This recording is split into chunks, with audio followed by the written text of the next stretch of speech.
हिमाचल में तबाही की ये तस्वीरें देखिए, पूरा इलाका डूब चुका है। आपने ऐसा मंजर शायद ही कभी हिमाचल में देखा होगा, लेकिन देख लीजिए यहाँ पर हालात क्या हो गए हैं। सब कुछ जलमग्न हो गया है, पूरे घर पानी में चले गए हैं और तबाही हो चुकी है।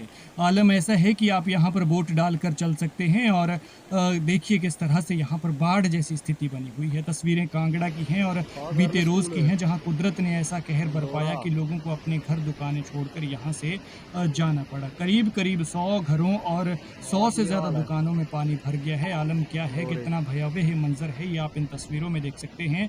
5 से 6 फुट से ज़्यादा लोगों के घर डूब चुके हैं और देखिए गाड़ियों का हाल, गाड़ियाँ कहीं और बह चुकी हैं। सामने लोग आपको नज़र आ रहे होंगे, घर छोड़कर बाहर निकले हैं और कई गाड़ियाँ बह गई हैं, तो कुछ ये देखिए किस तरह से यहाँ पर ये कारें पानी में तैर रही हैं। सड़क किनारे ये गाड़ियाँ पार्क की हुई थी, लोगों ने अपने घरों के बाहर पार्क की थी, लेकिन कागज़ की कश्ती की तरह बह गई। कांगड़ा के नूरपुर के इंदौरा क्षेत्र की ये तस्वीरें हैं, जहां बरसात से घरों दुकानों में पानी घुस गया है। सैकड़ों परिवार प्रभावित हो गए हैं और उन्हें जो है अपने घरों को छोड़कर जाना पड़ा है। देख सकते हैं आप कि किस तरह से बाइक यहाँ पर डूबी हुई है, लोगों के घरों में पानी चला गया है, खिड़की तक ये पानी पहुँचने वाला है और कई जगहों पर हालात इससे भी ऊपर पहुँच चुके हैं। वाटर लेवल इससे भी ज़्यादा चढ़ चुका है और ये देखिए किस तरह से बाजार के बीच नदी बह रही है। कहीं ना कहीं कुदरत का कहर है और उससे कहीं ज़्यादा इंसानी गलतियां भी हैं यहाँ पर, जो कि जिनको समझ लेना ज़रूरी है कि पानी की जो निकासी है वो ज़्यादातर जगहों से बंद कर दी गई है। कई लोगों ने कई जगहों पर जो है वो खड्डों नालों के किनारे जो है घर बना लिए हैं। फिर उस खड्ड नाले में जब बाढ़ आती है तो फिर पानी से घरों को नुकसान पहुँचता है। लेकिन यहाँ पर ये आलम आप देख सकते हैं, अंदाज़ा आप लगा सकते हैं। इंदौरा विधानसभा क्षेत्र के वार्ड नंबर 2 और वार्ड नंबर 3 में ताराखड्ड का पानी अचानक अपना रास्ता बदलकर आबादी वाले इलाके में घुस गया और इस कारण बताया ये जा रहा है कि 100 घरों और 100 से ज़्यादा दुकानों में पानी भर गया। कई जगहों पर 5 से 6 फुट तक ये पानी पहुंच गया और लगभग 200 से 250-300 परिवार जो है प्रभावित हुए हैं। प्रशासन ने मुस्तैदी दिखाते हुए तत्काल एनडीआरएफ की टीम बुलाई, जिसने लोगों को सुरक्षित रेस्क्यू कर राहत शिविरों में पहुंचाया।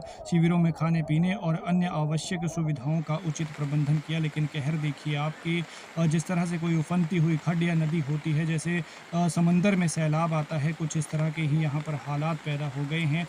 कल सुबह तक जो अपने घरों में आराम से रह रहे थे, दोपहर तक जो अपने घरों में आराम से रह रहे थे, शाम होते ही उन्हें अपने घर छोड़कर जाना पड़ा, क्योंकि यहाँ पर अचानक बारिश से तबाही आ गई और खड्ड का रौद्र रूप ऐसा कि उसने रिहायशी इलाकों में घुसकर जो है वो खूब तबाही मचाई है। इसके अलावा डाहकुलाड़ा क्षेत्र में छोंच खड्ड का पानी तटबंध तोड़कर मलोट इलाके में घुस गया, जिससे समर बायोटेक तथा पेप्सिको प्लांट में पानी भर गया है। वहीं सुखबटोली गांव में भूस्खलन व पानी के भराव से 2 मकान खतरे की चपेट में आ गए हैं और यहां प्रशासन की तरफ से 9 लोगों का सुरक्षित रेस्क्यू किया गया है। प्रभावित परिवारों की लगभग 100 कनाल जमीन जो है पर लगी खेती बाड़ी जो है वो पूरी तरह से तबाह हो गई है। गाड़ी का हाल आप देख सकते हैं किस तरह से तैर रही है। कागज़ की कश्ती जैसा आलम इस गाड़ी का यहाँ पर हो गया है। सुखबटोली गाँव के स्थित सीनियर सेकेंडरी स्कूल की रिटेनिंग वॉल ढह गई, जिस वजह से पूरे स्कूल में पानी भर गया और रोड भी बह गया है। इसके अलावा इसी गांव के मधुमक्खी पालक कृष्ण का जो मधुमक्खी के छत्ते थे वो भी पानी में बह गए, जिससे लाखों का नुकसान हुआ है। तबाही की ये तस्वीरें बीते रोज की हैं, लेकिन अगर आज के मौसम की बात करें तो आज के लिए भी मौसम विभाग ने अलर्ट जारी किया है और प्रदेश के कुछ इलाकों में भारी से भारी बारिश का अलर्ट जारी किया हुआ है। ऐसे में हमारी आपसे गुजारिश है कि इन हालातों को देखते हुए थोड़ा संभल जाइए और अगर बहुत ज़्यादा ज़रूरी नहीं है तो घरों से बाहर नहीं निकलें, क्योंकि इसी खतरे को देखते हुए प्रशासन की तरफ से कई जिलों के स्कूलों में छुट्टियां घोषित कर दी गई हैं। अपना ख्याल रखें और अपने अपनों का ख्याल रखें। बहुत ज़्यादा ज़रूरी होने पर ही घरों से बाहर निकलें।